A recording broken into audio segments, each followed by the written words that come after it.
father was famous. He was the greatest samurai in the empire. 誰に頼まれてこの柴犬を狙う。して、恨み。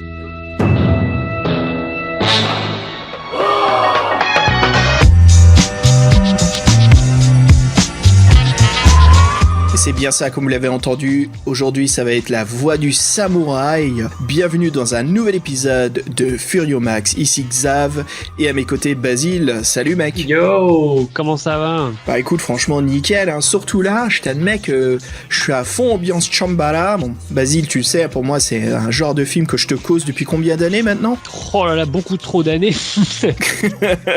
Donc voilà, je suis un mordu, je suis un fan de films de samouraï. Basile, toi aussi quand même, t'as une grande passion pour ce cinéma-là. Alors moi je t'avoue que je connais pas très bien, donc justement c'est intéressant, on va pouvoir comparer nos deux points de vue, hein. Toi le connaisseur et moi le néophyte. Si je peux me permettre de t'aider dans ton analogie, moi le lone wolf et toi le cub. Oui voilà, c'est ça exactement.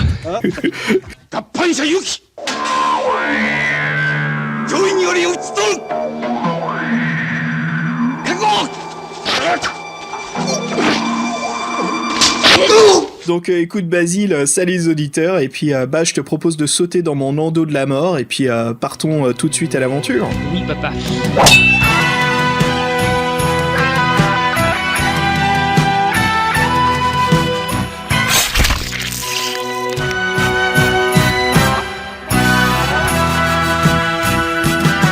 Et donc nous voici de retour pour un nouvel épisode de Furio Max, là où on parle du niche, de l'ultra niche, du what the fuck du niche, Basile, du niche encore plus. Niche puissance 5. Niche puissance 5. Donc voilà, on est de retour, et comme vous avez vu à l'ambiance sonore et tout, on va causer donc de films de Chambala, mais on va surtout causer d'un film, et on va faire un peu un récap de cette série. Donc un film de samouraï emblématique dans la culture internationale, qui est donc Lone Wolf and Cub, connu aussi sous le nom de Baby Cart, connu aussi sous le nom de Shogun Assassin. Et donc nous allons parler du 4e film de cette saga, qui est donc Lone Wolf and Cub 4, bien sûr, Baby Cart in Peril, de 1972, avec son titre original qui est Kozure Okami Oya no Kokoro Ko no Kokoro. C'était bien, Basile, la prononciation? Ah ouais, là je suis impressionné parce que alors, c'était dit d'une traite très joliment.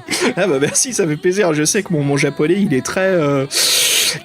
donc oui, alors qu'est-ce que c'est Lone Wolf and Cub? Donc en fait c'est une très très grande série. Je propose justement qu'on fasse un récap de ce qu'est Baby Cart, Basile. Donc vous avez peut-être entendu parler d'un film qui s'appelle donc Shogun Assassin, Shogun Assassin, qui est un peu une VHS qui a pas mal circulé à l'époque des années 90, 80 surtout, et qui venait des USA, qui en France on a eu avec une version redoublée. C'était un peu chelou, c'était un film qui vient du Japon mais qui est arrivé en Europe via l'intermédiaire des États-Unis. Donc en gros, qu'est-ce que c'est? C'est un film sorti des années 80 qui était vu comme un film choc sur les samouraïs, ultra violent, rempli d'action. Et si vous l'avez vu, bien sûr, vous connaissez en fait que c'est un film en fait qui vient des 6 films de Baby Cart. Et en gros, qu'est-ce que c'est Shogun Assassin? C'est un film qui reprend une douzaine de minutes du premier volet de cette saga de 6 films et environ les 3/4 du deuxième film. Donc les deux combinés pour faire un seul métrage. Un truc qui se faisait souvent finalement aux États-Unis, c'est de faire une sorte de mix un peu sans aucun respect pour l'œuvre originale. Le classique en manga, c'est Robotech. Robotech qui était le mélange de Macross et d'un autre manga, quoi. C'est exactement ça à quoi je pensais, voilà, c'est tout à fait ça. Voilà, on prend une série où on a l'impression qu'il y a des trucs qui vont plaire au public, et puis on fait une sorte de Frankenstein finalement, où tout est recousu un peu n'importe comment, et on se dit, voilà, ça c'est l'œuvre parfaite en termes commercial, quoi, et puis tu te retrouves avec un truc qui n'a plus rien à voir avec les œuvres d'origine, quoi. Ah, complètement, ouais, là c'était vraiment, en plus le montage, c'était vraiment d'une façon que ça soit vraiment le plus sanglant, plus action, bien sûr, un doublage atroce, le lip sync, le synchronisation des lèvres avec les doubleurs qui est inexistant chez les Américains, très très bas niveau. C'est vrai que France on est plutôt gâté, il y a plutôt un bon boulot, ça serait bien d'entendre juste de nouveaux acteurs, je trouve. Et puis ce qui était assez décevant aussi, c'est bien sûr la bande originale qui a complètement été refaite dans Shogun Assassin, qui n'est pas du tout bien sûr le soundtrack des films japonais. Donc c'est un côté décevant, mais en même temps qui est pas mal, parce que Basile, ce nouveau soundtrack qui a été fait, bande orchestrale, c'est très synthé années 80, donc il y a un côté très unique qui est ajoutée au film. Le problème, bien sûr, c'est qu'il y a de la musique quand il n'y en avait pas à l'origine. Donc le film perd beaucoup de son identité à travers ce remontage. Bon, bref, voilà ce que c'est Baby Cart. Baby Cart, c'est un peu le nom américain. Nous, en France, on adopte son nom japonais, qui est donc Lone Wolf and Cub. Donc, qu'est-ce que c'est Lone Wolf and Cub ? En fait, ça vient d'un manga. On peut dire que c'est un des mangas les plus révérés au Japon sur l'époque Edo-féodale, avec des œuvres écrites donc par Kazuo Koike et illustrées par Goseki Kojima. Et c'est vrai que ça a été un gros succès dans les années 70, ce manga. Donc, comme beaucoup de mangas à succès, forcément, il fallait s'y attendre. Il y a eu une adaptation. Alors là, en l'occurrence, ça n'a pas été une adaptation en dessin animé, parce qu'il faut dire aussi que c'était quand même une série assez adulte et assez violente. Donc, logiquement, c'est plutôt au cinéma, en fait, que ça a été adapté dans un premier temps. Et ensuite, on aura l'occasion d'y revenir. Il y a eu d'autres déclinaisons. Il y a eu une série télé, après, il y a eu plein d'autres versions selon les époques, mais voilà. En tout cas, comme tu l'as dit, à la base, c'est vraiment une série assez longue en manga. C'est ça l'origine. Ouais, on peut dire aussi, du point de vue de la culture japonaise, c'est vu comme une œuvre de grande importance là-bas. C'est vraiment quelque chose qui a marqué son temps et c'est quelque chose qui est très respecté. C'est ça. Et puis alors, ce qui est intéressant, parce que ça, c'est franchement pas toujours le cas, c'est de noter que l'adaptation au cinéma du manga a été faite par le scénariste lui-même, par Kazuo Koike. Et c'est assez rare, finalement. Alors Kazuo Koike, un petit rappel, c'est quand même le mec qui nous a fait Crying Freeman, Golgo 13, Lady Snowblood, donc c'est vraiment un mec très très important. C'est un scénariste de renom de l'époque. Mais voilà, c'est vrai que c'est assez rare finalement que ce soit le scénariste du manga qui s'occupe aussi de l'adaptation. Donc ça, c'est intéressant. Surtout ce premier volume, Basile, parce que donc le premier, bien sûr, je retourne sur les œuvres japonaises et non Baby Cart, mais on va distinguer via son nom d'origine qui est donc Lone Wolf and Cub. Le premier qui est donc le sabre de la vengeance, Sword of Vengeance, et en japonais, je vais essayer, Basile, là, je t'admets que j'ai pas révisé. Kobokashi Ude Kashi Tsuka Matsuru. T'as un petit peu trébuché, mais c'était pas mal quand même. Merci. C'est dur, c'est dur. Je t'admets que en Okaka, je trouve que je mérite un compliment, mais merci beaucoup. Mais donc voilà, cette première œuvre, bien sûr, qui est réalisée par Kenji Misumi. À savoir, Kenji Misumi, c'est un très grand réalisateur d'œuvres Chambara au Japon, quelqu'un de très reconnu. Et donc, ce premier film est sorti en 1972. Et on trouve à travers la série donc les mêmes acteurs. Et comment dire, l'acteur prolifique, très reconnu, avec une gueule d'enfer, qui est donc Tomitsaburo Wakayama, qui joue donc notre héros Ito Ogami. Qui a vraiment une tronche très reconnaissable, il faut le dire. Absolument. Je pense que moi en tout cas, quand me vient le genre de film Chambara, je pense souvent à sa tête, à cet acteur-là. Parce qu'il est vraiment important et emblématique. Et après, il y a aussi, bien sûr, l'acteur, je suis désolé, j'oublie le nom, mais celui qui joue le sabreur aveugle. Zatoichi, bien sûr. Zatoichi, merci. Donc voilà, je t'admets que je suis à fond Baby Cart ces temps-ci. Il y a tout le reste du sabre japonais qui a disparu de ma tête. C'est bon, c'est fini quoi.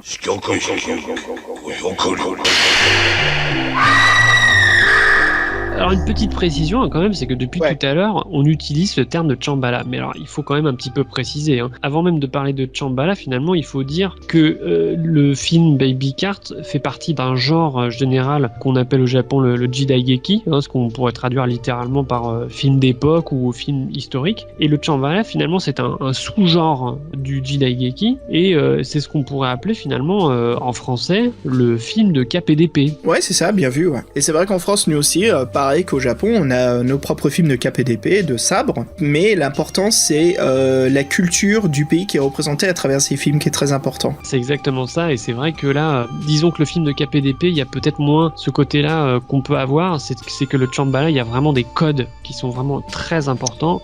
On aura évidemment l'occasion d'en parler, mais c'est vrai que, bon voilà, par exemple le côté guerrier solitaire, tout le truc par rapport à l'honneur, puis aussi le rythme des combats, il y a tout un truc qui est vraiment très très codifié là-dedans, et c'est vrai que c'est ça qui fait un peu le piment du Chambala, quoi. Oui, c'est absolument ça, et puis il y a quelque chose d'aussi très important, et ça vient de la plume de Kazuo Koike, qui a donc écrit le manga et qui a écrit des films. C'est l'histoire d'un lien en fait qui est incassable entre un père et son fils à travers leurs aventures. pour se venger du déshonneur que le shogun a commis sur eux. Et donc c'est bien sûr une histoire de vengeance. Et ça c'est un peu le fil rouge à travers ces 6 films. Et donc chaque film, bien sûr, il se passe une aventure où pour gagner leur pain. Enfin, je dis c'est plutôt le père qui travaille. Le gamin il est un peu jeune, mais voilà, ça devient donc un assassin à louer. Il y a aussi un travail de reconstitution d'époque Edo dans ce film qui est magnifique, vraiment bien fait, une mise en œuvre. À aucun moment, moi je me suis senti comme dans un...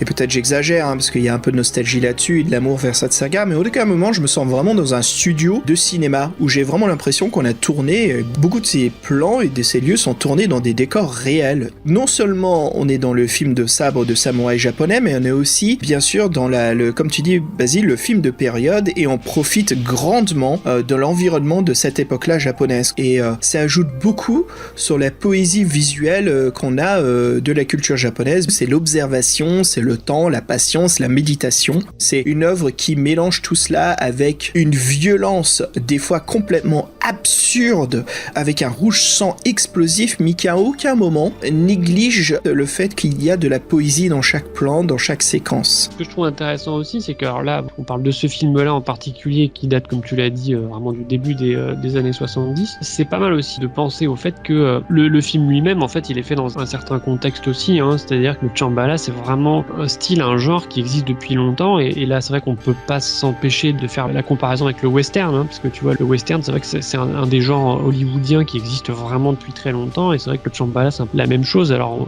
on peut même remonter plus loin, parce que finalement, la fascination pour les samouraïs, ça remonte à longtemps. C'est en fait une tradition qui vient plutôt du théâtre populaire, le fameux kabuki. Déjà, il y avait des pièces qui mettaient comme ça en scène, voilà, des sortes de héros samouraïs extraordinaires. Donc c'est vrai que c'est une tradition qui est assez longue. Et pour ce qui est du cinéma, voilà, tout comme le western, c'est vrai qu'il y a eu une période où le Shambhala était un peu dans une période un peu classique, comme on a eu le western classique, voilà, John Wayne, etc. Et à un moment donné, finalement, il y a eu aussi une volonté un peu de rupture avec cette historique, tout comme le western finalement a eu son moment dans les années 70 de rupture avec bien sûr le western spaghetti, Sergio Leone, etc. Là, Baby Cart, ça correspond un peu à ces périodes-là où les grands studios essaye un peu de se renouveler, parce qu'il y a aussi la concurrence de la télévision, toutes ces sortes de choses. Et c'est vrai que par exemple, je fais un petit peu le lien avec le précédent podcast, la Nikkatsu par exemple, qui était un grand studio. Ils ont tenté l'aventure du roman porno. C'était une façon de se renouveler aussi, c'était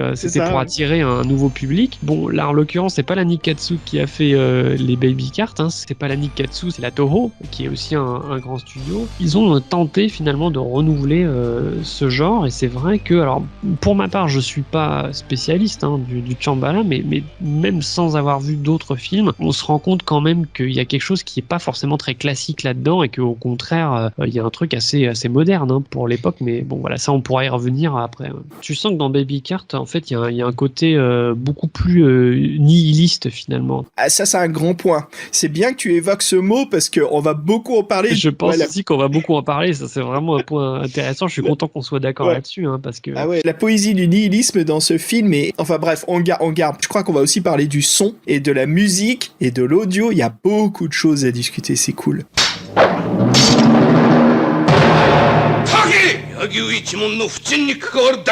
Bon, ce sont pas des films dits classiques, et je dirais malgré quand même que le 2 et le 6 ne sont pas loin de l'être. Franchement, il y a des moments dans ces films, surtout le 6e, quand tu vois que la séquence de fin a pris 6 semaines à tourner, et elle est vraiment impressionnante et incroyable, tu te dis on est vraiment pas loin. Et ce que je veux dire par film classique, bien sûr, c'est un film qui serait donc accepté, vous savez, par une assemblée de critiques et d'historiens, qui est un petit peu comme The Graduate, ou tu vois d'autres films comme ça qu'on entend constamment parler, du Citizen Kane, blabla. Des films de répertoire, on pourrait dire. Ouais, absolument. Et Baby Cart, non, il y a toujours ce côté un petit peu plus kitsch, mais par contre, vous allez quand même vivre une expérience, je dirais, inoubliable et même, Basile, spéciale. C'est des films, bien sûr, qui ont une haute importance dans le milieu culte. Et je trouve que, tu vois, contrairement à des films de répertoire qui sont inoubliables et bien sûr en cause, les films cultes ont quelque chose de beaucoup plus important, je trouve, c'est qu'ils ont ce côté plus niche, qui est tout le but de notre émission, quoi.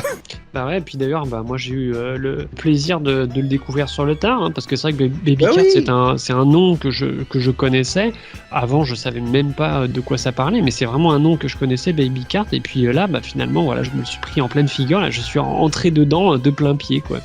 Certains de vous doivent se poser la question, ce qui est tout à fait justifiable, c'est pourquoi on attaque le 4e volet, et bien sûr pas le superbe premier, et bien sûr la suite qui est absolument excellente. Basile m'a demandé, Xav, on fait lequel? Pour moi, le 4, il a quelque chose d'assez spécial, c'est qu'il y a un personnage secondaire qui est vachement développé, qui est vraiment intéressant, et qui a pas assez de présence à l'écran, t'as envie d'en avoir beaucoup plus. Mais bon, un an plus tard, ce personnage se métamorphose en un personnage emblématique beaucoup plus connu du monde du manga, qui est adapté au cinéma, qui est donc Lady Snowblood, qui est une histoire de vengeance, j'allais dire le stéréotype, mais non, qui devient l'emblème et le catalyste du samouraï vengeur. L'archétype. Ouais, l'archétype, absolument, ouais. Et donc, on retrouve un petit peu ces codes dans ce film, et j'ai l'impression que ça a été utilisé dans ce 4e volet comme un essai, peut-être c'était une expérience, ou voir qu'est-ce qu'on peut faire, qu'est-ce qui accroche. C'est vrai, c'est exactement ça, on a l'impression que finalement, ce personnage, alors, donc, dans le film, elle s'appelle Oyuki, on a un peu l'impression que Oyuki, c'est un peu le prototype de Lady Snowblood, ouais. Hein, c'est tout à fait ça, ouais. Ce qui est intéressant de Oyuki, hein, ce personnage, c'est qu'elle est pas traitée vite fait, qui joue sur sa sexualité, il l'utilise comme une puissance en fait de son personnage, on va rentrer là-dedans dans tout ça, et c'est surtout un personnage que j'aurais bien aimé voir dans un épisode de plus de Baby Cart, quoi, tellement que j'ai trouvé qu'elle marchait parfaitement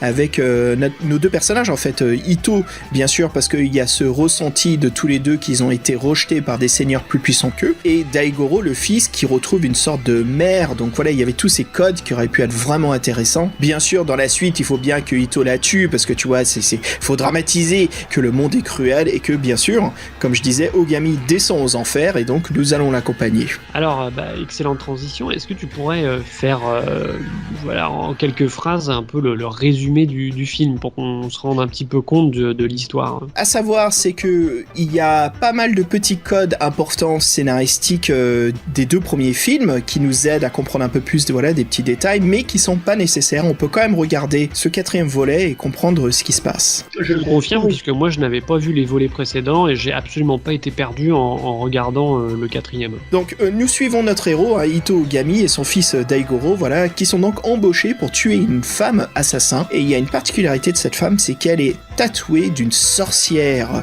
épouvantable, effrayante sur son dos, et attention, sur sa poitrine, un bébé tout droit venu d'un démon. Alors qu'est-ce qui se passe pendant leur mission? Quand ils recherchent justement cette femme assassin, c'est que Ito va rencontrer quelqu'un de son passé, qui est donc le samouraï Gunbei Yagyu, qui est un ennemi mortel de lui depuis justement qu'il a dû trahir le shogun, donc se voit traqué à vie, d'où l'arrivée justement de Gunbei, le démon de son passé, qui vient le retrouver. On a ce parallèle entre, d'un côté, le duel finalement entre Ito et puis cette némésis qu'il poursuit et qui vient de son passé, et de l'autre côté, le côté un peu plus ou moins enquête policière, presque, si on peut dire, où il cherche cette femme assassin et qui ne trouve pas pendant un certain temps et qui finit par débusquer, quoi. C'est le cas de le dire, ça va couper, Basile. Ah ouais, alors ça va trancher dans tous les sens.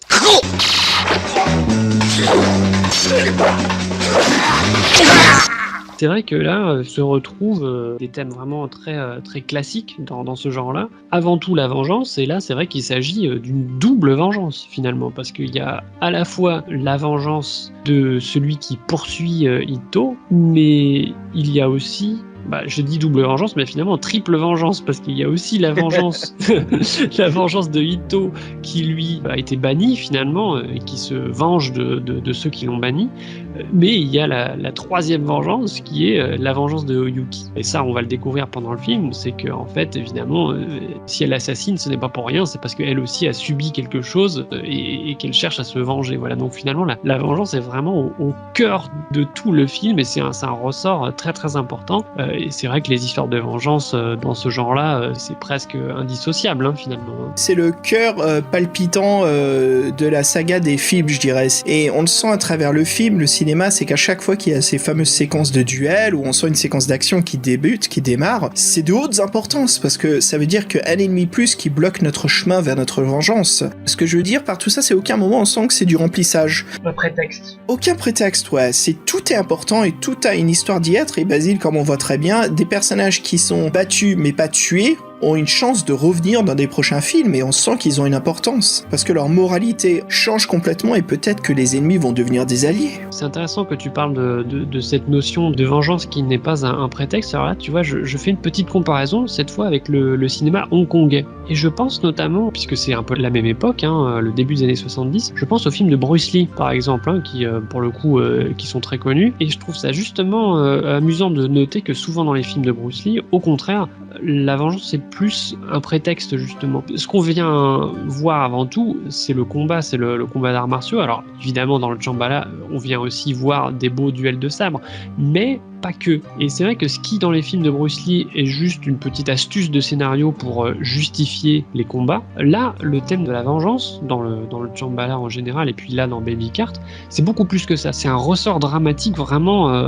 très important. Et la mise en scène justement accentue beaucoup ce côté. Il y a quelque chose vraiment d'incandescent avec cette vengeance. Tu sens que chacun des personnages est comme brûlé en son fort intérieur par cette vengeance et c'est comme un feu qui ne s'éteindra jamais. Voilà, j'ai vraiment cette sensation-là. Chacun a, et ça c'est points de vue de l'écriture, parce que bon, bien sûr, vu qu'il est derrière l'œuvre, nul autre que le créateur, il compose ses personnages comme des personnages à 3 dimensions qui ont une raison de ce combat, qui ont eux-mêmes leur propre but. Et donc ça ajoute énormément d'importance et les enjeux sont beaucoup plus intéressants. Et ce qui est encore plus important, c'est que ils font partie du passé de notre personnage où ils vont devenir une expérience de maturité ou de compréhension philosophique de la vie du samouraï, du code ou du code de leur vengeance. Et quand je dis ça, je pense surtout donc à Ito qui combat Oyuki. C'est une fameuse séquence. Vas-y, je te propose qu'on en parle tout de suite de ce duel à la mort. Donc ce qui se passe, c'est qu'on est dans une source thermale, le bain chaud ouvert au public,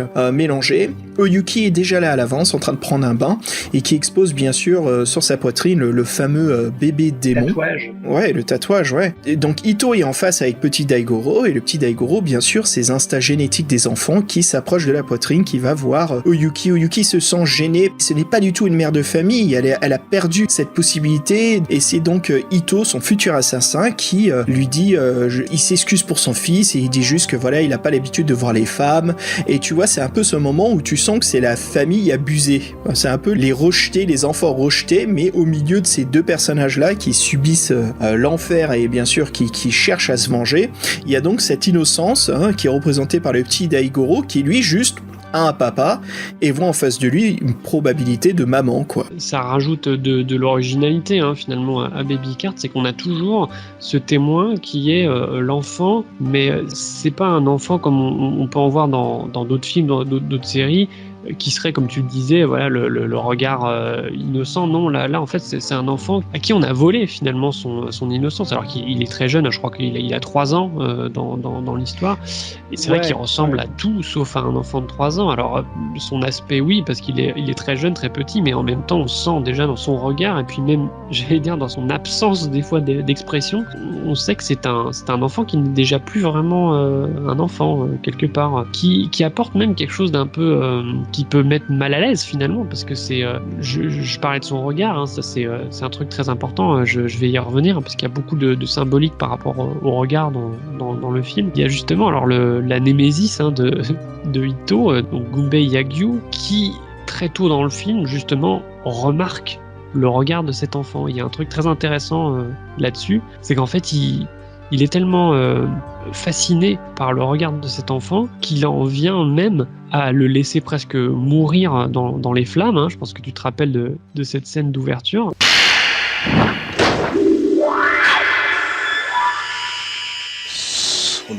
Ouais, c'est important parce que il voit ce regard et il sent déjà que cet enfant a vu la mort. C'est déjà un enfant qui est devenu un guerrier, qui est devenu déjà un adulte, et quand il le laisse aux flammes, donc c'est des fermiers en fait qui rasent leur champ pour faire une nouvelle poussée, il sait que le gamin va être condamné, mais en même temps, il se dit mais non, ce gamin il sait absolument ce qu'il fait, il sait que je suis son ennemi et il va dans les flammes parce qu'il sait que je le suivrai pas. Oui, alors après quand il le laisse au milieu des flammes, il ne sait pas si l'enfant va survivre, c'est là que c'est particulièrement cruel, c'est que vraiment, il le laisse faire simplement pour voir si l'enfant est bien ce qu'il pensait être, c'est-à-dire voilà, un être complètement vidé de toute peur face à la mort. Et donc ça va se confirmer puisqu'effectivement l'enfant va réussir à survivre. C'est là qu'on comprend qu'effectivement c'est pas un simple enfant, hein, évidemment.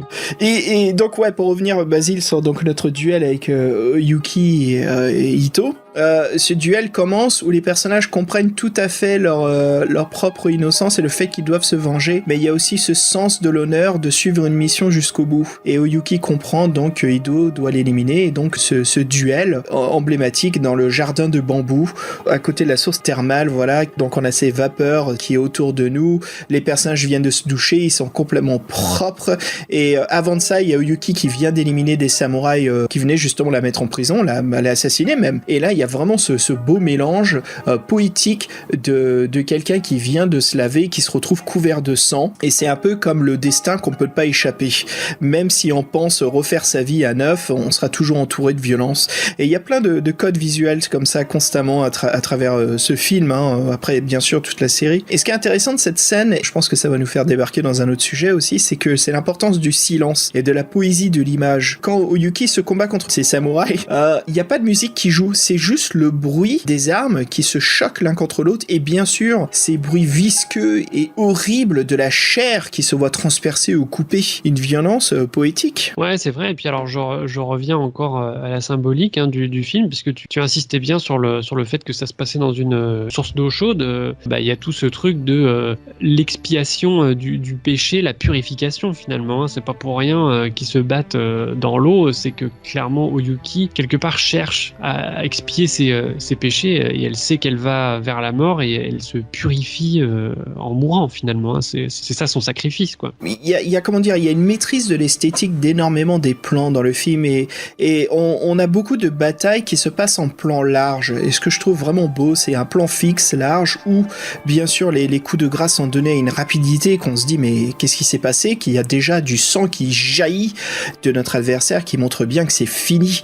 Et la série Baby Cart fait ça d'une façon maîtrisée, c'est que la violence elle est d'un coup, mais après ça vient le calme, quelque chose qu'on voit plus trop au cinéma parce que tout gueule aujourd'hui, tout va très vite, hein. C'est vrai que c'est blindé d'action, nos 5 sens sont pris d'assaut, c'est qu'on perd la notion de ce que viennent d'accomplir nos personnages, c'est qu'ils puissent méditer sur leurs propres actions. Et quand Ito assassine la belle Oyuki, il y a ce plan qui reste sur eux, où on la voit finir de respirer, elle sait qu'elle n'aura pas accompli sa vengeance et de pouvoir s'enfuir, et Ito qui a encore une fois accompli sa quête, mais qui vient de tuer quelqu'un, on sent que s'il avait le choix, ne l'aurait pas fait du tout. Ouais, mais c'est vrai, comme tu dis, finalement ces moments de relatif silence ont beaucoup de poids, beaucoup d'importance. Et puis là j'en reviens justement au code du Shambhala dont on parlait. Parmi ces codes-là, justement, dans la façon de montrer les combats, alors il y a un truc qui est vraiment très spécifique à ce genre cinématographique,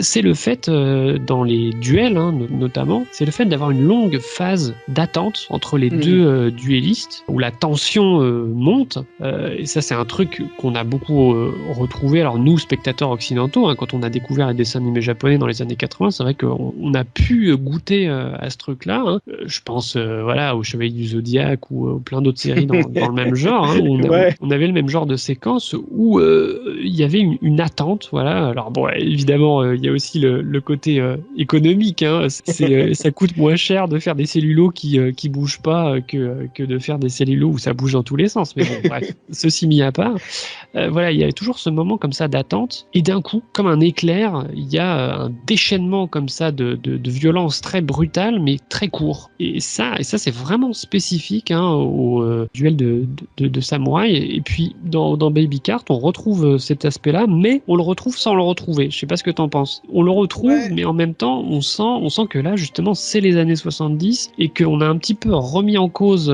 les codes. Donc on les garde et en même temps, on y ajoute quelque chose. Et c'est vrai que là, on a quand même des scènes d'action qui sont vachement plus endiablées que quand on regarde les films de Kurosawa, par exemple, qui sont quand même plus anciens. C'est vrai que tu sens que le rythme des combats n'est pas le même. Donc là, avec Baby Cart, on est passé quand même à un niveau supérieur, quoi. なぜキラン宇野は一度死んでおる。死んだ者を切ったところでせんなきこと。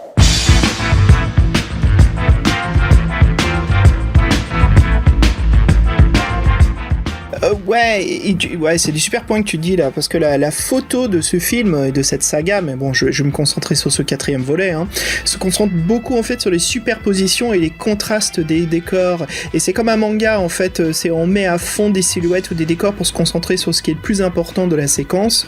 C'est bien sûr ces personnages, quoi. Il faut les mettre en valeur, il faut montrer qu'ils sont entourés de l'obscurité, qu'ils errent comme des gladiateurs qui sont prêts à tout abattre sur leur chemin, mais ils errent aussi dans l'obscurité, ils errent sans savoir où ils se dirigent. Des fantômes. Ouais, comme des fantômes, c'est ça.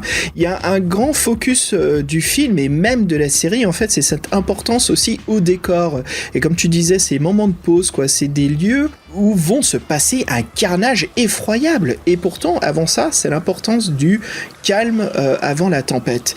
Et au montage, et les réalisateurs font tous attention à ça, c'est que du bruit ambiant, c'est le vent qui souffle, les grillons, c'est le vent qui caresse le blé, on entend ce froissement des hautes herbes ou des feuilles dans les arbres. Il y a un peu cette méditation avant qu'on voit tout ce décor qui va être tapissé de sang et de mort, quoi. Et avant ces moments de carnage aussi, ce film donne une grande importance, c'est ça, voilà, au montage audio, c'est le montage sonore, quoi, c'est important.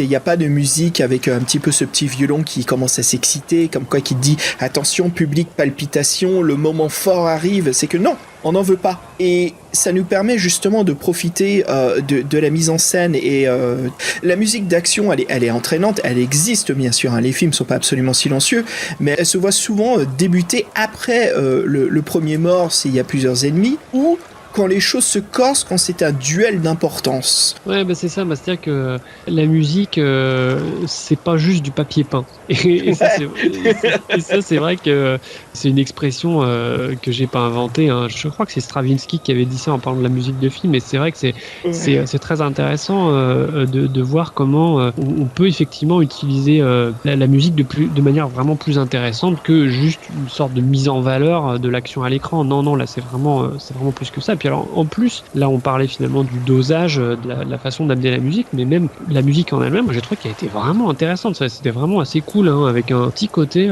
des fois limite un peu expérimental, je trouvais, dans l'utilisation de certains sons de guitare un peu étranges. Je trouvais que c'était pas... franchement, j'ai trouvé que c'était pas une musique plan-plan de ces années-là, voilà, des années 70. Ah non, c'est pas un série ici, musique style combat, quoi. Non, pas du tout. Sur le sujet, comme on parle de la musique, il y a aussi donc le visuel qui accompagne tout ça, c'est cette violence, ce sang, ces coups qui sont fatals à un point où c'est dramatisé par un jet de sang, mais on dirait que je t'ai dit vas-y balance l'eau chaude et toi t'as juste tourné le robinet à fond, quoi, et t'as foutu la merde dans la cuisine, quoi. C'est des jets d'arrosage.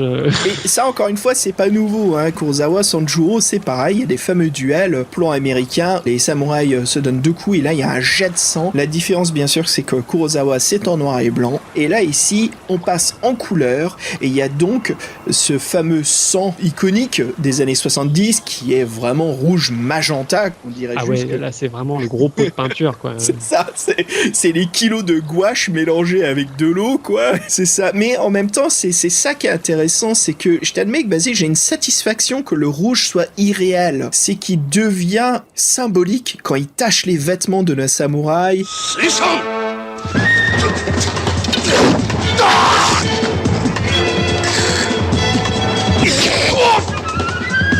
c'est vrai que finalement, on retrouve le côté vraiment très manga, en fait, dans le film. C'est vrai qu'il y a eu finalement énormément de mangas qui ont été adaptés à l'écran, et c'était pas toujours une réussite, faut le dire. La transition se fait pas forcément très bien, mais là, pour le coup, je trouve que et peut-être que le fait que Kazuo Koike soit aux commandes, en tout cas pour le scénario, peut-être que ça n'y est pas étranger, j'en sais rien, mais là je trouvais que justement c'était plutôt réussi finalement, ce passage de l'image dessinée à l'image sur la pellicule. Là je trouvais qu'il y avait vraiment des très bonnes idées visuelles qui faisaient tout de suite penser au manga, et pour autant qui faisaient pas ridicule au cinéma, alors que des fois c'est le cas, honnêtement. On peut parler d'une séquence, je te propose de discuter en parlant de cette violence à l'écran qui marche, c'est la scène d'attaque des ninjas qui sont donc déguisés en statue Bouddha. Oh, je savais que t'allais dire ça. Moi aussi, j'ai bloqué là-dessus. Ah, il faut qu'on en cause, quoi. Bah, alors, pour expliquer aux auditeurs, alors, qu'est-ce qui se passe? Bah, c'est donc Ito qui vient prier sur ses remords, sur ce qui se passe, sur ce qu'il a vécu. Hein. C'est un personnage qui a l'âme lourde. Dans un temple. Voilà, dans un temple bouddhiste. Mais il y a donc des assassins embauchés par le shogun. Oui, c'est ça, parce que finalement, un des grands ressorts de Baby Cart, c'est la traque continuelle des ennemis de Ito. C'est-à-dire que on sait très bien que Ukai Ito, sans cesse, il sera pourchassé par des ninjas, par des samouraïs, par des hommes de main qui vont chercher à le tuer. Voilà, on sait que en permanence, il va être traqué. D'ailleurs, on peut dire que ces 6 films, c'est un peu une descente en fer. Hein. Savoir aussi que le 2e épisode s'appelle La traversée de la rivière Styx. Hein. On sent que ça aussi, hein, ça c'est une symbolique qui est vachement utilisée dans le film, et ça marche très bien. Le mot enfer est souvent prononcé, effectivement.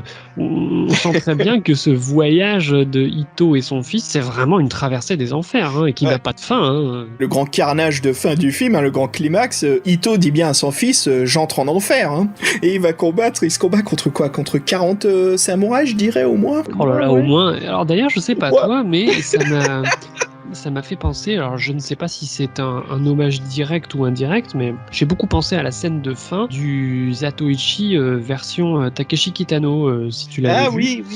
Voilà, super, ce combat final qui est vraiment superbe, là, sous la pluie, dans une sorte de carrière, hein, avec des pierres un peu blanches, là, comme ça, et ça m'a beaucoup fait penser à cette scène de fin de Baby Cart. Alors attends, retournons justement, il y a une scène de baston à causer, c'est bien sûr donc c'est ce temple bouddhiste. Alors, il n'y a pas de musique au début, hein, c'est donc des ninjas, et c'est bien fait, c'est plan serré sur ce qu'on pense être une statue, mais les yeux s'ouvrent, hein, révéler donc les pupilles, c'est un être humain, c'est un assassin, avec bien sûr toutes les armes imaginables des ninjas, hein, comment ça s'appelle, la paume d'argent, c'est ça? C'est une grosse main en fer, en fait, c'est comme un crochet, en fait, un hameçon. Ah ouais, comme des griffes, un peu, là. Ouais, comme des griffes, qui ont des dagues, et ce qui se passe, c'est que il y a quelque chose d'intéressant dans cette séquence, et il y a du sang, mais pas autant. Ce qu'il y a de plus, en fait, c'est le démembrement de ces ninjas, qui est sauvage. J'ai halluciné, effectivement, le côté sauvagerie, mais alors là, vraiment, c'est sans retenue, quoi. Bras coupés, jambes coupées, ça danse dans tous les sens. Alors il y a quelque chose d'intéressant, c'est que c'est la sauvagerie, tu fais bien de le dire, et après non seulement ça, mais il y a jusqu'au bout de la perte de l'humanité, c'est à la fin, il faut savoir que les 3/4 des ninjas qui l'ont attaqué sont encore vivants, mais ils sont démembrés, et ils essayent toujours de l'assassiner, et donc Ito, un par un, leur envoie des coups fatals, mais il leur reste plus rien déjà. Il y en a un qui a perdu ses 2 pieds, il y en a un autre qui a perdu la moitié de sa main, enfin c'est quoi, tu te demandes mais quand est-ce que ça va s'arrêter?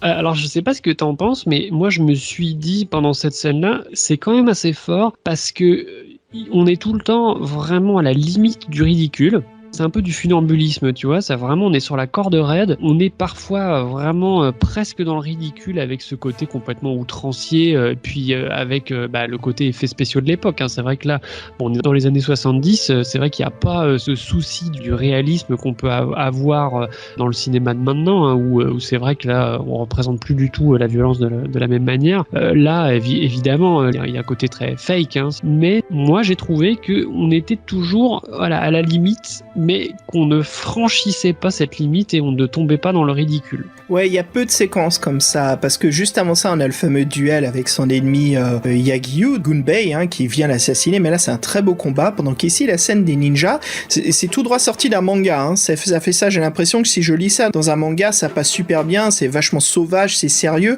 mais en film, bien sûr, ça a toute une autre identité visuelle. Ouais, ça frôle, mais je dirais pas du ridicule, mais je dirais du série B. On est toujours récompensé par quelque chose de différent, et c'est pas une répétition d'un combat de samouraï, parce que c'est dangereux quand tu fais un duel, hein. C'est un code, hein. Il y a un calme avant la tempête, il y a 2-3 coups, et voilà. Ouais, je suis tout à fait d'accord avec toi, c'est vrai qu'il y a une véritable variété, en fait, dans ces scènes de combat, ouais, c'est assez intéressant. Et alors, ça me fait penser à une chose, je commençais un petit peu déjà à le dire tout à l'heure, mais je trouve ça assez cool, en fait, quand je repense à mon regard de jeune spectateur qui regardait des dessins animés japonais ou des séries japonaises quand j'étais enfant, quand on l'a découvert à travers le Club Dorothée. Je trouve ça assez marrant en fait de retrouver dans ce film toujours des codes, mais qui ont finalement traversé les genres et qu'on a pu retrouver dans du dessin animé. Je pense par exemple, tu vois, je parlais tout à l'heure du côté attente, action, voilà, je disais les Chevaliers du Zodiaque, entre autres, mais je pense aussi, tu vois, le côté acrobatique des Sentai. Je sais pas si t'as remarqué, dans Baby Cart, il y a plusieurs moments comme ça où on a ce fameux plan avec la caméra qui est dirigée vers le ciel et puis il y a une sorte de saut périlleux acrobatique du héros, voilà, qui est totalement gratuit en fait. C'est un super pouvoir parce que quand il saute, il ralentit le temps. Nos héros sont des super-héros. Ito est un super-héros, c'est pas qu'un héros, quoi. Non, c'est exactement ça. Donc je trouvais ça marrant. C'est marrant que tu dis ça, ouais. C'est bien vu, Sentai, carrément. Mais oui, je trouvais ça drôle de retrouver ce côté très Sentai. Excuse Sentai! Avant qu'on sorte du sujet, parce que tu évoques donc Chevalier du Zodiaque, la culture française, bon, je lis un petit peu, certains auditeurs savent, moi j'ai grandi plus aux US, et moi j'avais donc une autre approche intéressante, c'était via le point de vue des Américains, sur ceux qui étaient passionnés et amoureux donc des Chambara, et donc j'ai grandi vraiment avec Eastman et Laird, qui sont très connus pour les Tortues Ninja. Donc j'ai eu un petit peu ce code Bushido, de l'honneur, du ninjitsu, mais j'ai surtout eu une autre œuvre, et je crois que c'était un peu mon début quand j'étais gamin, vers l'appréciation ou l'envie de découvrir plus ce qu'est ces samouraïs, c'était Yojimbo. Yojimbo, c'est un lapin samouraï. C'est un personnage qui vient de comics et qui donc est créé par les Tortues Ninja, et au fur et à mesure ce personnage s'est croisé dans le monde des Tortues Ninja parce que c'est un univers qui est pas très loin, mais à savoir c'est que Yojimbo vient d'un univers féodal japonais, et c'était donc l'amour qu'avaient ces deux Américains pour tous ces films qu'ils ont dû mater en VHS à un port constamment, ça se sent dans leurs influences.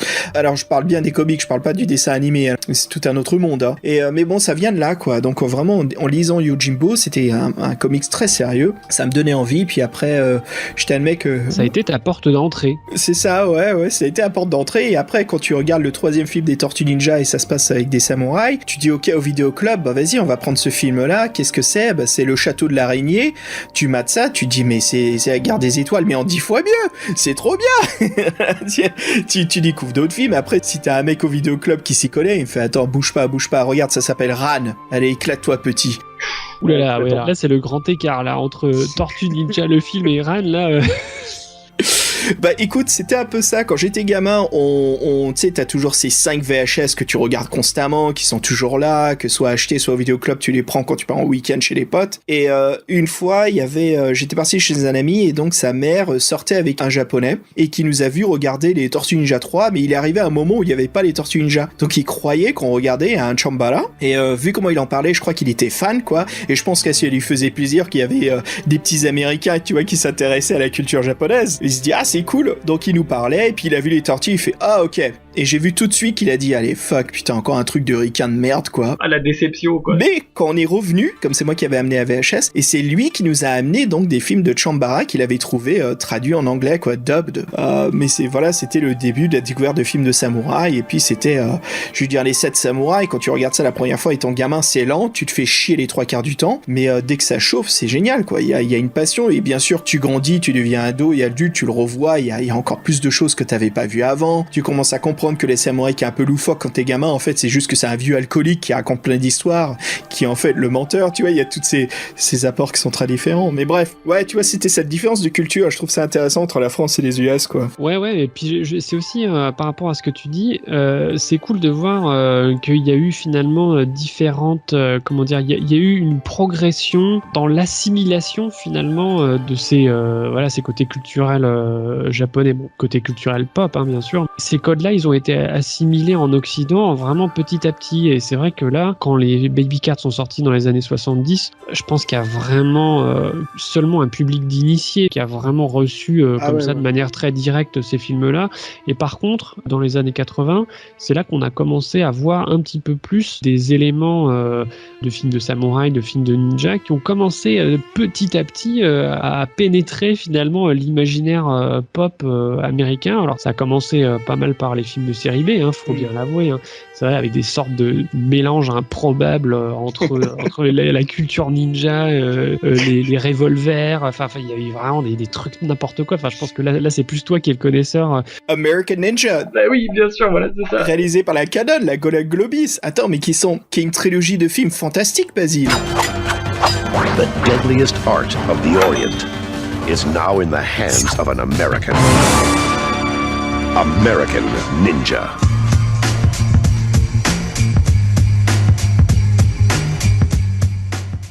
Les Américains de la CIA qui forment des ninjas parce que c'est un art japonais qui est invincible, qui peut esquiver et même attraper des balles de pistolet américain. Mais c'est génial.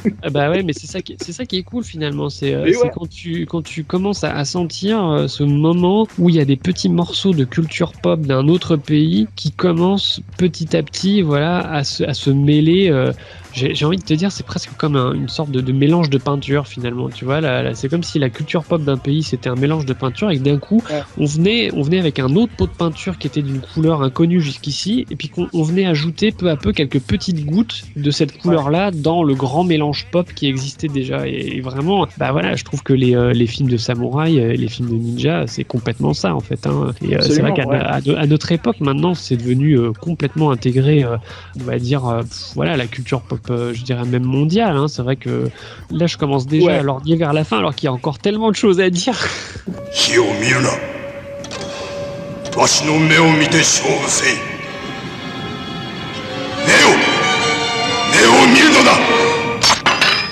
Bah, je te propose justement, on peut peut-être aboutir sur un dernier point, c'est sur lequel on avait commencé en teaser, c'est parler du nihilisme dans le film.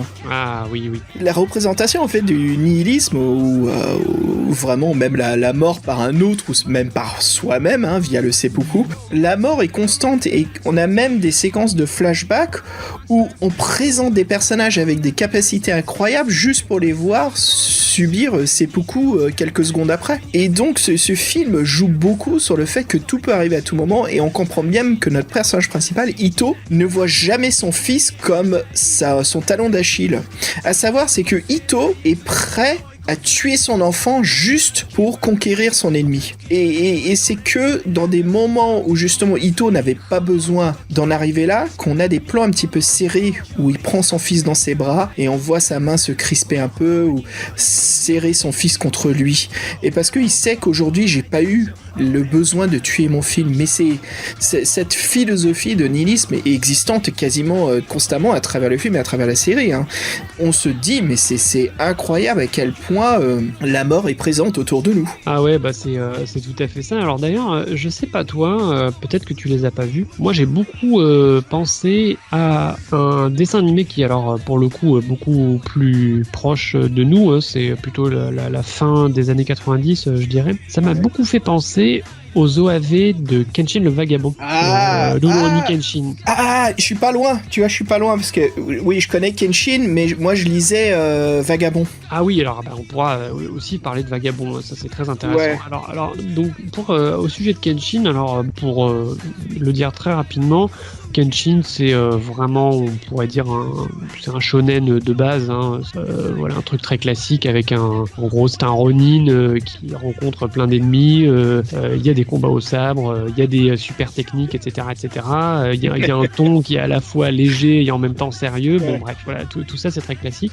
Je crois que quand t'as dit le mot super technique et pas de technique secrète, t'as bien représenté l'âme du shonen. Ouais, c'est ça, voilà, exactement. Donc ce manga a bien entendu été adapté en série animée, en série télévisée. Il a été multi-adapté en long métrage, il y en a eu plusieurs. Mais alors c'est pas de ça dont je voulais parler, il a aussi été adapté en OAV. Et alors en fait il y a deux séries d'OAV, moi je n'ai vu que la première, je crois que la deuxième c'est la même équipe, donc ça doit sûrement être aussi d'excellente qualité, mais je n'ai vu que la première. Alors c'est une série d'OAV qui est très différente en fait du manga original, le ton n'a rien à voir. Là on sort complètement du shonen et on va par exemple perdre tout ce côté un petit peu voilà, très léger, humoristique qu'il pouvait y avoir. Alors là on est vraiment dans le drame total.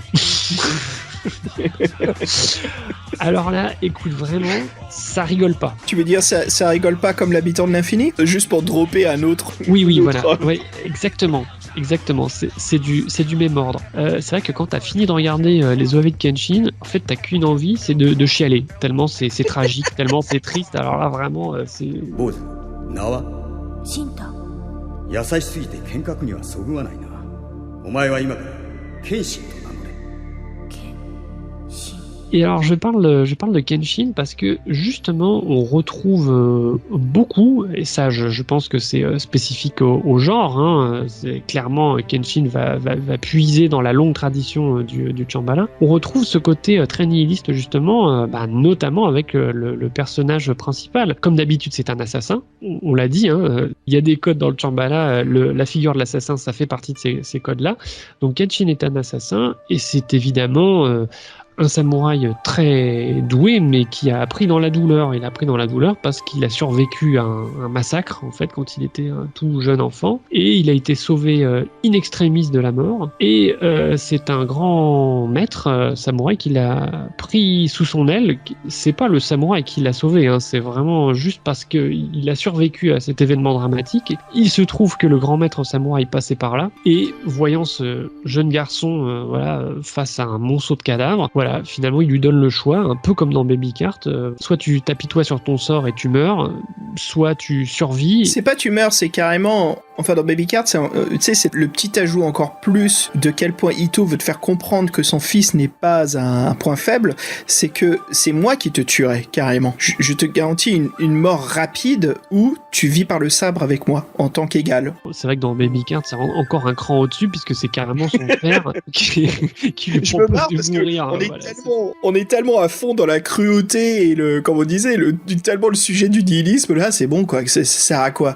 Ah non, c'est clair. Je trouve qu'on est dans le même registre finalement. Quelque chose de très froid, c'est même pas le mot là. C'est vraiment c'est la négation même du sentiment du pathos. Il y a deux voies possibles. Ce sera soit l'une, soit l'autre. Puis il y a pas de place au sentiment quoi. Et dans Kenshin, on retrouve vraiment cet esprit-là. Et il y a quelque chose d'évidemment très tragique là-dedans et qui est vraiment très très bien montré hein, dans ces OAV là. Et puis dans les combats aussi. J'ai retrouvé aussi beaucoup ce côté, t'en donner un peu des détails tout à l'heure, hein, mais voilà, des actions très violentes avec ces fameux jets de sang. Ça aussi, on le retrouve dans Kenshin. Ça se veut pas réaliste, c'est très graphique. Il y a quelque chose de très stylisé là-dedans, mais c'est très marquant. Voilà, on s'en souvient. Ces gerbes de sang comme ça. Ouais, c'est comme le symbolisme de, tu sais, ces personnages ont tellement de vie qui éclate en eux que le fait qu'ils meurent, c'est la violence qui sort justement en éclat. Comme quoi, c'est la vie qui sort d'eux, c'est la fin. C'est ça, c'est exactement ça. Et si tu remarques un code important aussi, c'est que quand ils se font couper, ils tombent pas tout de suite au sol, ce qui serait bien sûr la logique. C'est qu'ils restent debout ou ils tombent à genoux, mais le sang doit d'abord s'échapper du corps avant que le corps puisse tomber par terre raide mort. Tiens, alors j'y vais encore d'un autre petit exemple hein, d'anciens téléspectateurs du Club Dorothée, mais je pense aussi à Ken le Survivant, à Ken Shiro. On est complètement là-dedans. Il y a aussi cette tension d'avant le combat. Tout d'un coup, un déchaînement de violence qui dure vraiment très peu de temps. Et puis, un autre moment comme ça où le temps semble figé. Et puis là, l'explosion de sang et d'organes. Voilà, tu ne le sais pas encore, mais tu es déjà mort. Et...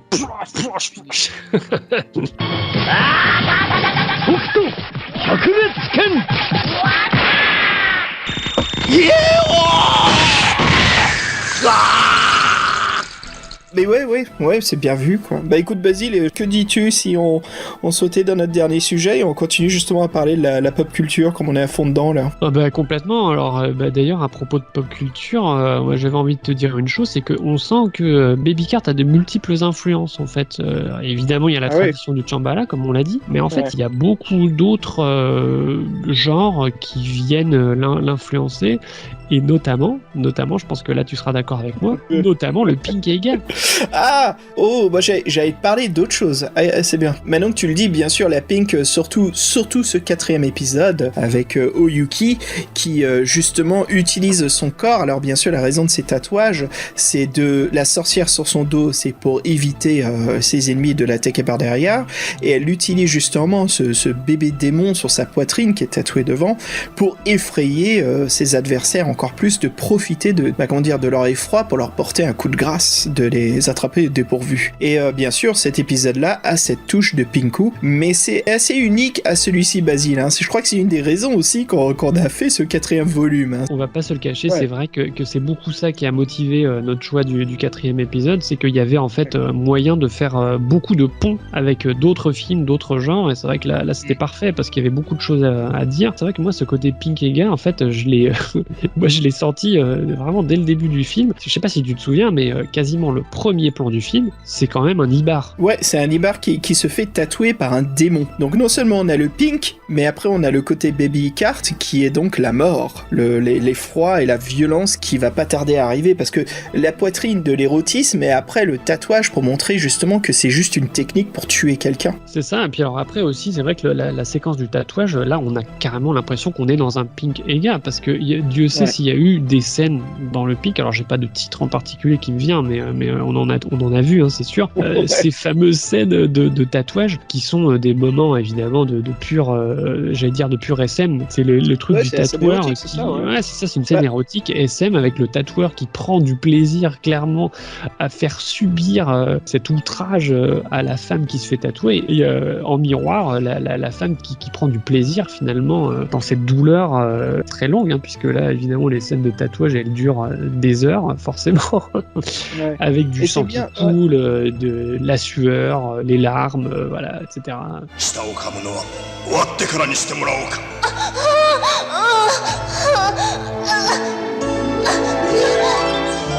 Dernière parenthèse là-dessus, le Pink Ega, mais aussi le western. Quelque part, moi j'ai retrouvé des éléments de western dans Baby Cart, et je pense que c'est clair qu'à cette époque-là, dans les années 70, les réalisateurs japonais forcément avaient vu des westerns, et je suis sûr qu'il y a eu des ponts entre les deux. De toute façon, c'est pas avec Internet qu'ont été inventés les échanges d'influence entre les pays. Hein. Je veux dire, déjà à l'époque, forcément, les Américains copiaient les Japonais, les Japonais copiaient les Américains, et puis c'est sans fin, hein, il y a toujours des allers-retours, quoi. Et c'est bien ce que tu dis, parce que moi, je te dis, ce que je voulais évoquer comme pop culture, c'est l'empreinte laissée par Baby Cart est apparente dans beaucoup de nos médias aujourd'hui. Hein. Toi, tu parles de l'empreinte qu'il a laissée plus tard. Ouais, bien sûr. Écoute, tu fais le passé, moi je te propose le futur. Bref, j'accouche Tarantino avec Kill Bill 1 et 2.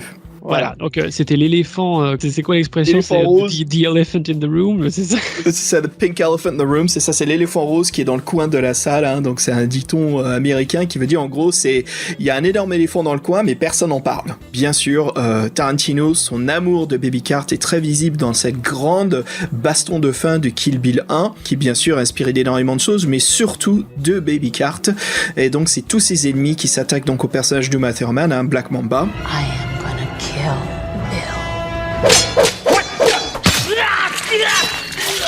Sans forcément parler spécifiquement de cette scène-là, de toute façon, les deux films Kill Bill, dans leur entièreté, sont vraiment complètement... là c'est pas de l'inspiration, puisque clairement, c'est un hommage qui est pas du tout déguisé. Hein. On dit souvent ça de Tarantino, c'est un sampleur. C'est vraiment ça. C'est-à-dire qu'il a pris des petits bouts de ci, de là, de ses films préférés. Clairement, là, c'est vrai que dans Kill Bill 1 et Kill Bill 2, il y a plein de morceaux de Baby Cart et d'autres films japonais, mais tout particulièrement Baby Cart. Et puis, il a remixé ça à sa sauce personnelle, mais clairement, il y a énormément de Baby Cart dedans, ça c'est clair. Ouais, surtout le duel dans le Kill Bill 2, mais après, il y a donc ça, il y a donc l'inspiration, mais après, il y a le Easter egg. Donc le Easter egg, bien sûr, c'est le petit objet caché. Clin d'œil. Et le grand clin d'œil ici, bien sûr, c'est dans Kill Bill 2, quand Uma Thurman est avec sa fille, qu'elle retrouve donc son enfant, bien sûr, hein, l'analogie avec Ito, avec son fils Bad Daigoro, donc là, on a la similitude, mais Uma Thurman et sa fille regardent un film à la télé et il ne s'agit nul autre que Shogun Assassin. Évidemment, la boucle est bouclée. Voilà, la boucle est bouclée. Donc on a l'inspiration, l'hommage et le clin d'œil. Puis évidemment, Lady Snowblood, forcément, on l'a évoqué au début du podcast. Et même aujourd'hui, et comme tu disais, le remake de Zatoichi, qu'est-ce que c'est en gros? Baby Cart et même les Chambara, c'est les duels de samouraïs, l'un pour mourir avec un coup aussi rapide qu'on a eu l'impression de ne rien voir. Il y a ce phénomène en fait de force et de rapidité, même que l'utilisation d'un objet ordinaire et innocent comme une poussette devient un rouleau compresseur de la mort, hein, on est d'accord là-dessus je crois mec. D'ailleurs, moi c'est ça que je trouve intéressant, puisque là tu parlais de Zatoichi et de Baby Cart. Finalement c'est aussi ça, là c'est la puissance du scénariste, hein, là forcément, c'est aussi ça qui rend le truc intéressant, c'est que oui, film de samouraï, d'accord, mais il faut trouver ce petit détail de scénario qui rend ça original. Et dans Baby Cart, bah là ce qui était original, c'est évidemment cet enfant dans ce landau. Ça va à l'encontre de ce qu'on pourrait imaginer d'un samouraï, parce que forcément le samouraï est censé être un loup solitaire, donc on ne l'imagine pas déjà avec un partenaire, mais surtout on l'imagine surtout pas avec un enfant, et un enfant qui trimballe dans un landau. Donc ça c'était vraiment l'idée de génie finalement, qui fait qu'on retient forcément tout de suite ce concept qui est très fort, voilà, du samouraï solitaire, mais qui a quand même son enfant dans un landau. Et Zatoichi c'est pareil.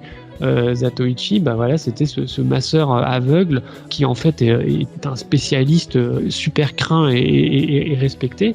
Voilà, ça c'est des trouvailles qui font que on n'oubliera pas ces séries, ces personnages-là. Voilà, c'est l'idée de départ. C'est la puissance du concept, quoi. Comme on a dit, Lady Snowblood aussi, hein. Le stéréotype de la geisha qu'on pense inoffensive, qui est une arme de tuerie, de vengeance, qui justement, comme son nom l'indique, laissera du sang sur le blanc, quoi. Ça sera taché et souillé, d'où sa vengeance sera cruelle. Donc voilà, c'est des icônes qu'on en voit représenter beaucoup aujourd'hui quand on veut donner cette impression du samouraï errant ou du héros errant, c'est un peu ça, hein. Je veux dire, on retrouve ce type-là dans, je pense même à un truc à la con, mais le livre d'Eli, qui est un film avec Denzel Washington post-apocalypse, son personnage est carrément le samouraï errant, et d'ailleurs c'est même à Zatoichi parce qu'on apprend qu'il est aveugle à la fin du film. Et bien sûr, il se bat jamais avec une arme à feu, bon, parce qu'il est aveugle, mais il se bat avec un sabre, et c'est pareil, quoi, quand ça coupe, il y a toutes ces icônes qu'on retrouve dans le cinéma américain, partout, blockbuster. Je pense même à Blade, tu te souviens, alors là c'est le blockbuster par excellence, mais il y avait cette petite touche katana qui fait que tout de suite, voilà, on vient lorgner du côté japonais du Shambhala. We have a good arrangement. He makes the weapons, I use them.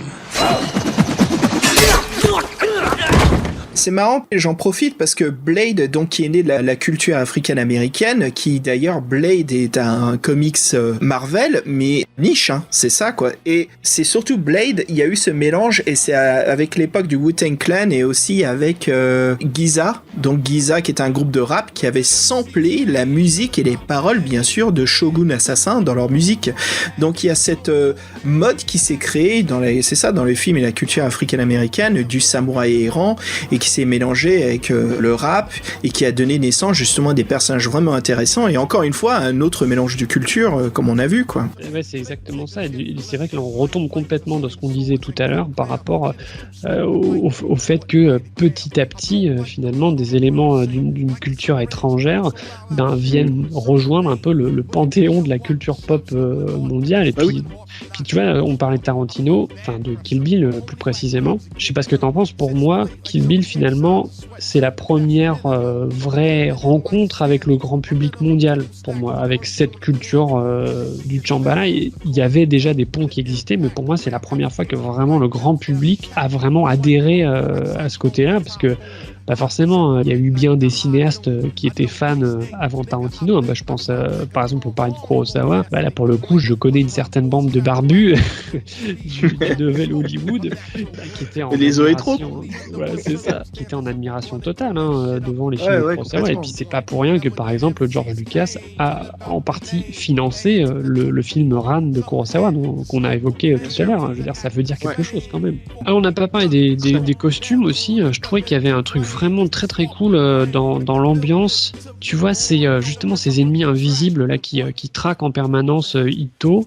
Je sais pas ce que t'en as pensé, mais tu vois, par exemple, ces étranges personnages plus ou moins des flûtistes qui ont comme une sorte le fameux moine avec voilà. c'est des casques paniers. Ouais, ça c'est vraiment une image qui est marquante. Enfin, je sais pas, mais moi quand je les ai vus, tout de suite j'ai l'impression que là j'étais dans voilà une sorte d'autres dimensions.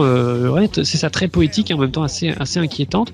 Et ça, moi j'aime bien ce côté-là justement quand on sort juste de c'est des méchants, on va leur mettre des armures, puis voilà, ils vont crier très fort. là pas du tout. Non, là on est avec des sortes de personnages fantomatiques avec des costumes vraiment vraiment bizarres, quoi, vraiment étranges. Et ça, moi j'adore. En fait, je trouve que ça fait un effet incroyable.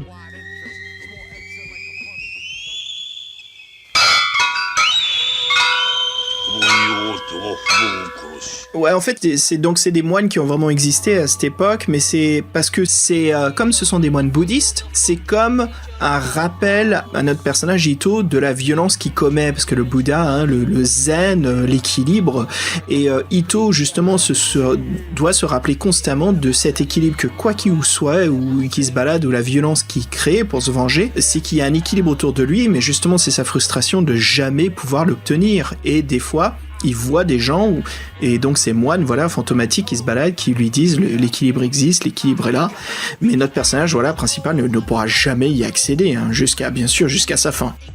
Tente dans un monde un peu mystique, tu vois, et ça donne vachement de force, je trouve, au film. On sort de la simple action qui apporte pas forcément grand chose, quoi. Et alors, je rebondis sur un truc parce que on parlait d'échanges entre les cultures. Je sais pas ce que t'en as pensé, mais moi je me suis dit que dans le film, il y avait des aspects culturels finalement qui étaient très japonais et qui pouvaient sembler parfois presque un peu incompréhensibles en fait pour un spectateur occidental. Je pense surtout tout ce qu'il y a autour de l'honneur. Là, voilà, on revient au code, encore une fois les thèmes et les codes classiques du Shambhala. Donc l'honneur, évidemment, ça a une place considérable là-dedans. Alors je dis pas que les Japonais ont inventé le concept de l'honneur, forcément. C'est simplement que l'honneur n'est pas perçu de la même façon. Je dirais qu'ils l'ont inventé au cinéma, en tout cas. Je dirais qu'ils ont représenté l'honneur comme étant un facteur d'équilibre du scénario, ou comme un autre ennemi à nos personnages. C'est qu'il y a ce sens et ce devoir de l'honneur. Je sais pas ce que t'en as pensé, mais par exemple, ça m'a notamment frappé dans la scène où le père de Oyuki s'entretient avec Ito. Et là, c'est vrai que pour un occidental, c'est quand même assez choquant quand le père lui dit en somme que tu es sa fille. Voilà, c'est ça exactement, qu'il faut qu'il tue sa fille, et finalement c'est peu importe qu'il soit parent, finalement l'honneur prend le pas sur les liens filiaux finalement.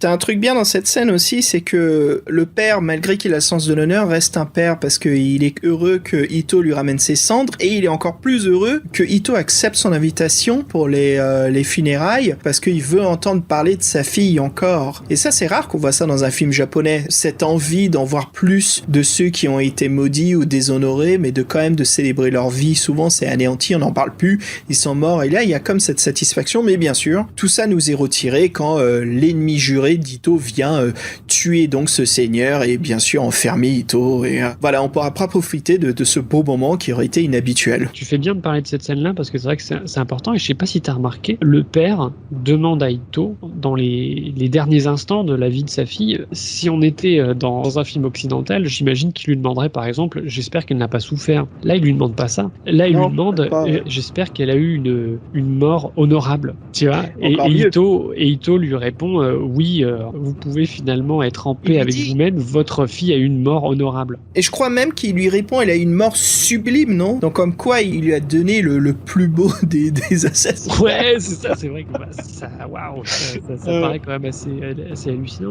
Il y a tout un truc aussi, c'est encore l'honneur, mais tout un truc, une symbolique par rapport au dévoilement du corps. Le fait que Oyuki dévoile ses tatouages, c'est un déshonneur terrible en fait. Et finalement, déjà à partir du moment où elle se livre à ce dévoilement, déjà en fait elle est vouée aux flammes de l'enfer. C'est vrai que c'est un truc qui est quand même vraiment des fois presque difficile à comprendre, mais c'est un truc culturel différent pour le coup. Mais je mets juste un petit bémol par rapport à ce côté respect du code de l'honneur, etc. Bon, il faut rappeler quand même aussi un truc, c'est que le contexte du film, c'est, tu l'as dit au début du podcast, c'est l'ère Edo, qui est quand même une période assez longue au Japon. Alors là, si je me souviens bien, spécifiquement Baby Cart, je crois que ça se passe au 17e, quelque chose comme ça. L'époque des Tokugawa, hein, cette famille qui a vraiment régné sur le Japon pendant en gros 2 siècles, et on sent cette présence du shogun là qui est vraiment... C'est pas du Nobunaga où c'est constamment les guerres entre pays, et les fermiers ils peuvent crever quoi, c'est ça?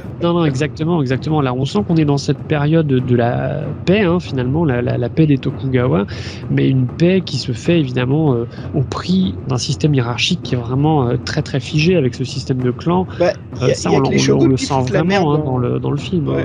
Il y a que les shoguns qui foutent la merde dans Baby Cart. Hein. Alors le bémol que je voulais mettre, hein, c'est par rapport au fait que même si ça s'appuie sur une période historique qui existe, hein, bien sûr, au Japon, et puis qui a été beaucoup montré, que ce soit au cinéma, et surtout aussi dans la littérature. Là, pour le coup, je crois que je l'avais déjà dit, hein, dans un précédent podcast, c'est une période que le Japon adore mettre en image, hein, l'époque Edo, mais évidemment, c'est aussi il y a une vision très romantique. Oui, c'est ce que j'allais dire, très romantisé. Hein. C'était pas tout à fait comme ça, hein. Quoi. Non, mais c'est vrai qu'il faut pas forcément le prendre au pied de la lettre. C'est une sorte d'idéal aussi, hein. Des éléments finalement de la culture traditionnelle qui semblent être très anciens, en fait ne le sont pas vraiment. Et là, c'est vrai que tu parles du code du Bushido, par exemple, mais je dirais pas que ça a été inventé, mais ça a été réinventé. Réinventé, voilà. Voilà, faut effectivement pas oublier que c'est une certaine façon de voir l'ère Edo, et c'est évidemment en aucun cas une vision réaliste de cette époque-là, quoi.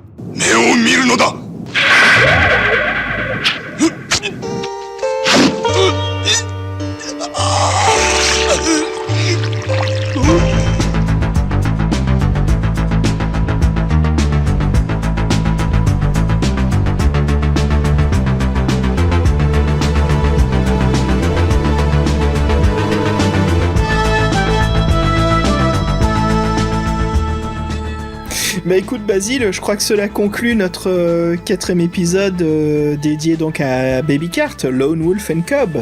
Puis alors, je te dirais que là, c'est vrai que ça m'a donné d'autant plus la curiosité de lire le manga, que moi je ne connais pas, que j'ai jamais lu. Bonne chance, il y a énormément de numéros.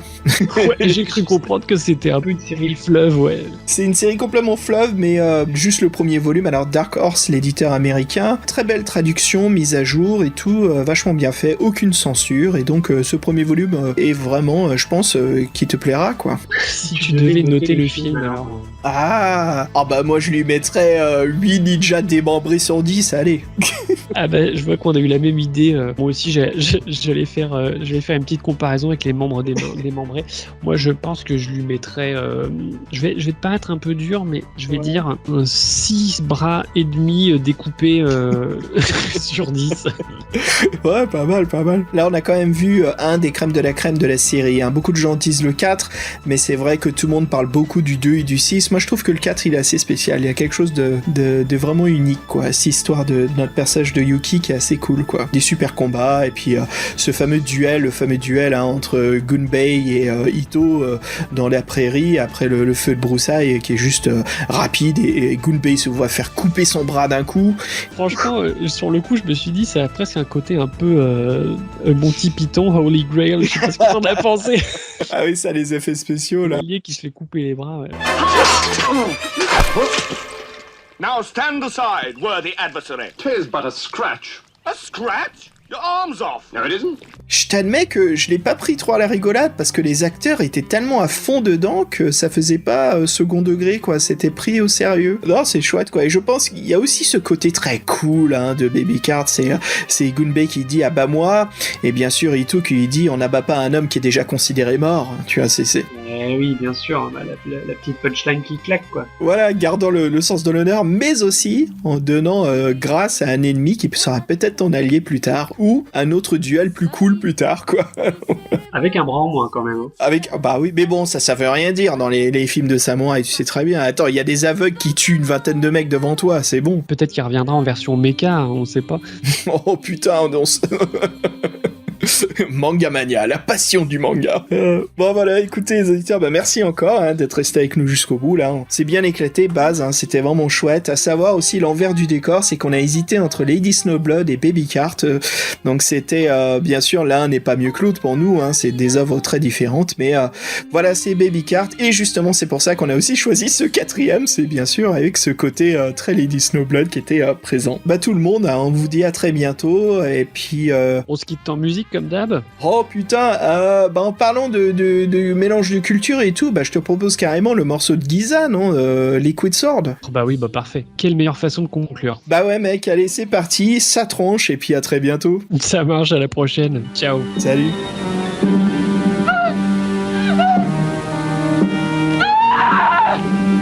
That was the night everything changed. Sometimes you gotta fast and back. See, niggas don't know where this shit started. Y'all know where it came from. I'm saying we gonna take y'all back to the source, the knowledge. Yo, when the MCs came, tell it about their names and to perform. Some had to snort cocaine to act insane. With the boy heat rocked it on down on the mental plane. The spark the brain with the building to be born. Yo, up to the track, the what you got. Fake niggas get flipped in mic fights. I swing swords and cut clown. Shit is too swift to bite, you record and write it down. I flow like the blood on a murder scene, like a syringe on some wild out shit to insert a vein. But it was your walk, the shop, stolen art, catch a swollen heart from not rolling smart. I put bad pressure on phony whack rhymes and get hurt.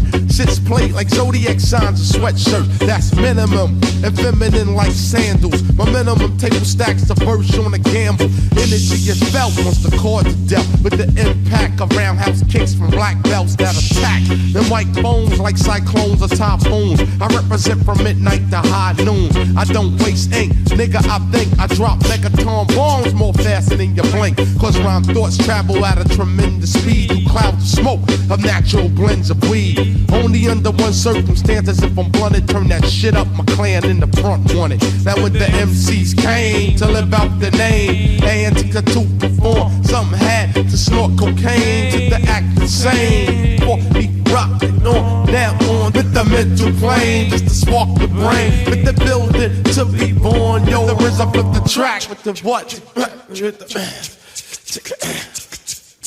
I'm on a mission that niggas say is impossible. But when I swing my swords, they all choppable. I be the body dropper, the heartbeat stopper, child educator plus head amputator. Cause niggas styles are old like Mark 5 sneakers. Lyrics are weak like clock radio speakers. Don't even stop at my station and attack while you're playing bell with the rep like Amtrak. What the fuck for? Down while law make law. I be justice. I sentence that ass to the floor. Ram the clock, that state pen time, check it. But the pins I'll be sticking with, you can't stake the crime. Came through with the woo, slid off on the DL. I'm low key like seashells, I rock these bells. Now come aboard, it's Medina bound into the chamber. And it's a whole different sound, it's a wide entrance. Small exit like a funnel, so deep it's picked up on radios and tunnels. Niggas are fascinated how the shit begin. Get vaccinated, my logo is branded in your skin. When the MCs came to live out the name, to your hand to perform. Some had to snort cocaine just to act the same. Before he rocked it on, now on with the mental plane, just to spark the brain, with the building to be born. Yo, rhythm for the track, what the fuck is it the phone?